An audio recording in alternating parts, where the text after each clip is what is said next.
And I've taken the liberty of changing the topic slightly. Instead of blunt trauma, I am putting it as closed globe trauma in children. This is a vast topic and I can go on for probably a full instruction course on this. But in a short time which has been given to me, I'll try cover as much as possible. So, as Love has already mentioned, trauma is one of the most important causes of monocular blindness in children. And as you can see in the earlier data presented by him, children between 0 to 5 who are often unable to give you the correct history and often are unregulated and unsupervised are the most vulnerable children. And this can provide as a huge social and economic burden on the society. And surprisingly, not unsurprisingly, large number of these injuries are preventable, and probably you should work on a prevention more than the treating them. So this is what is Birmingham eye trauma classification. Sticking to closed globe would probably contain two types of injuries: a contusion or a lamellar laceration. So mechanism of damage in a closed globe trauma would be anteroposterior compression leading to a simultaneous equatorial expansion and a transient but severe increase in intraocular pressure. And most of this mechanism of injury, most of it is absorbed by the lens iris diaphragm and vitreous base. Hence, most of the injuries you will see in this region, in these structures compared to other structures.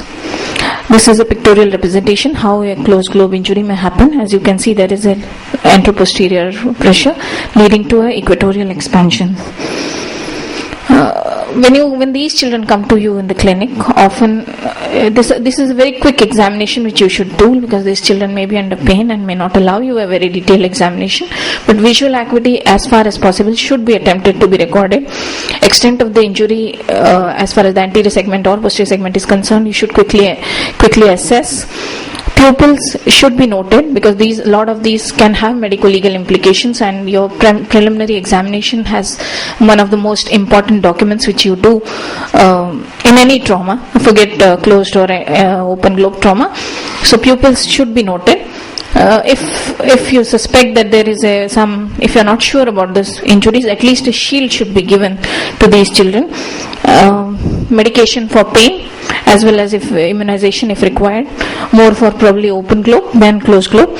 But immunization status for tetanus and all should be done, and imaging if you feel that there is intraocular foreign body or any other suspicion of things which do not seem right on the first examination. So if you were to look at the anterior, I'm going to limit myself to the anterior segment part of it in the closed globe trauma also. So structures which can be affected by a closed globe trauma, you can have starting from cornea up to the optic nerve, you can have involvement. Cornea, the very common involvement is an aberration, or sometimes an acute corneal edema or Descemet's membrane tears. These are the common manifestations of a closed trauma. Aberrations occur due to direct impact. However, if it's in the center visual acuity, it may cause severe drop in vision.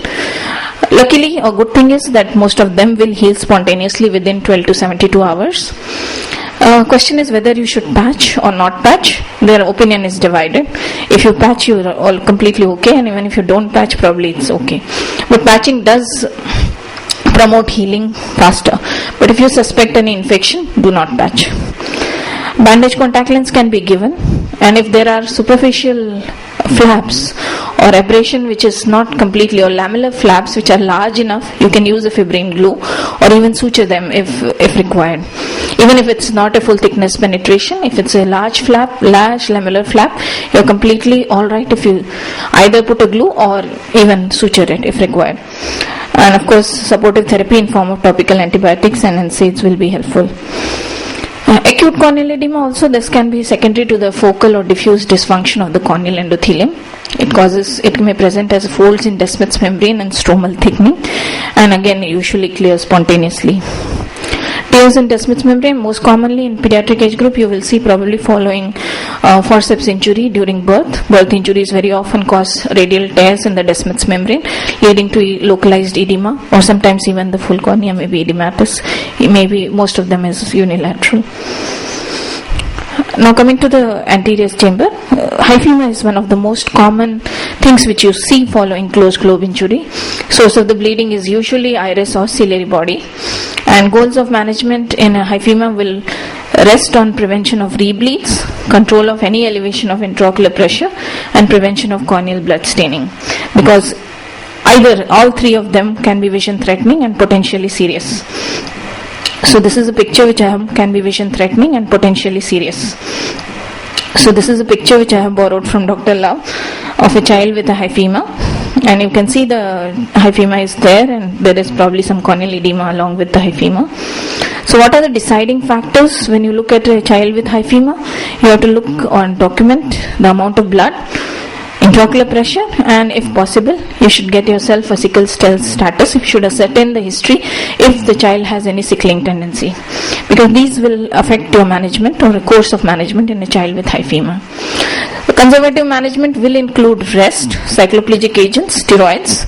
You should monitor IOP, anti-glaucoma medication if required, and now a slight topical aminocaproic acid has been mentioned in the literature. I don't know I don't think it is available in India, but in children it has been proved beneficial to prevent rebleeds. So this can be a possible modality of management. Indications for surgical, I am going to give you list out a huge number of things, criteria for surgical intervention, but there are probably two interventions where you would probably consider hyphema evacuation: any intractable intraocular pressure which does not respond to medication, and a sickle cell positive. In these two situations, probably you should go ahead and don't look at the numbers which I have given here. These are what are the book criteria, but if I were a surgeon, I would think about surgical evacuation if pressure does not come down with maximum medication, or if the patient is sickle cell. Why sickle cell? Because sickle cell status or positive sickle cell anemia has been known to produce ischemic damage as well as damage to the optic nerve at much lower pressures than compared to a sickle cell positive patient. At 20 pressures of 20 are equally more damaging to the optic nerve than 50 pressures in a normal child. So sickle cell status is a very important indicator. So these are the situations where you would probably think about surgical evacuation. Evacuation, if it's a fresh hyphema, you can make 2 side entries and do it. But sometimes it is not so very easy to express the blood clot just with a side entry. You may have to have a slightly larger incisions. You may even have to use your vitrectomy instrument, taking care to remove it carefully without touching either the iris or lens. Coming to the pupil, you could have both traumatic mydriasis as well as meiosis. You could get radial tears like this in the pupillary margin, and pupil may be sluggishly reacting also without any major damage in the sphincter. You can get iridodialysis where pupil is typically D-shaped. Dialysis is seen as a dark convex area near the limbus. It's asymptomatic if it is covered by upper lid. So any superior dialysis, probably you need not do surgical intervention. However, if it is in the visual axis or it's in the palpable fissure area, it may occasionally, very rarely in children, very rarely complain of this, but you may get uniocular diplopia or glare. In that case, surgical repair of the iridodialysis is warranted. Coming to glaucoma, I am going to deal with it very shortly. Glaucoma following a closed trauma in children could have 2 onsets, either early onset, which could be related to the inflammation of the trabecular meshwork as well as reaction in the anterior chamber. You could have glaucoma secondary to hemorrhage, or it could be secondary to the lens changes like associated with cataract or subluxation, or sometimes even rupture leading to a material which blocks the trabecular meshwork and cortical. So in any early onset glaucomas, if the reason responsible for glaucoma is abnormal substance in the anterior chamber like blood or cortical matter, you should remove it, supported by anti-glaucoma medication. While in the late onset glaucoma, which could be because of the structural changes like angle recession or sudden closure of a cyclodialysis cleft, which had earlier was open and now has closed, can lead to a sudden rise in pressure. And again, a secondary glaucoma later onset can also be related to hemorrhage, like hemocydric or ghost cell glaucoma, or related to the abnormal position of the lens. As this is a picture where you can see a angle recession, and same thing you can document it here on the gonioscopy. Angle can also get affected by blunt trauma by what we call as cyclodialysis cleft, which can lead to hypotony as opposed to glaucoma. And you can see it on UBM picture where there is a detachment of the ciliary body from the sclera, and the same can be documented on the iris also, and gonioscopy also. Management in a cyclodialysis cleft, lot of them will spontaneously close, but if it does not close, you may have to think about argon laser photocoagulation or an external diathermy or cryothermy or surgical closure if required. Lens, as you can see, they can have cataract or subluxation. Traumatic changes can lead to a rupture of the lens, as well as lot of them will have a rupture of anterior as well as posterior capsule. And management again depends on the size and the location of opacity. Small opacities which are anterior can be watched. Any posterior or a larger opacity than 3 mm should be operated on, because in children very small opacities are also capable of producing amblyopia. Status of posterior capsule before you plan surgery should be assessed, because a lot of them will have spontaneous rupture of posterior capsule. Zonular status, if suspected, any phacodonesis or something, should be assessed using a UBM if possible. Vitreous prolapse also, if there is anywhere else, you have to keep a note, because this will all have a bearing on your management. I'm going to show a small video. So while doing the surgery, you should try to preserve as much as anterior capsule if possible. Bottle height and your aspiration should be low. Bimanual is preferable to a high volume single port aspiration. Clear corneal, because a lot of these children are prone for glaucomas. Clear corneal incision is always helpful, because even in later, so that you leave the conjunctiva untouched, and be ready to switch to vitrectomy or if required to quickly call a vitreoretinal surgeon if there is a large capsular rent. And of course, last but not the least, please make sure that you see the fundus after you have removed the cataract, because this is a small video. As you can see, there is in this picture, which there is a small, you can see a large posterior capsular rent here, but since the patient was a child, I thought vitreous will be formed, and I went ahead and did the surgery myself without needing a VR vitreoretinal backup, and I kept the bottle heights low.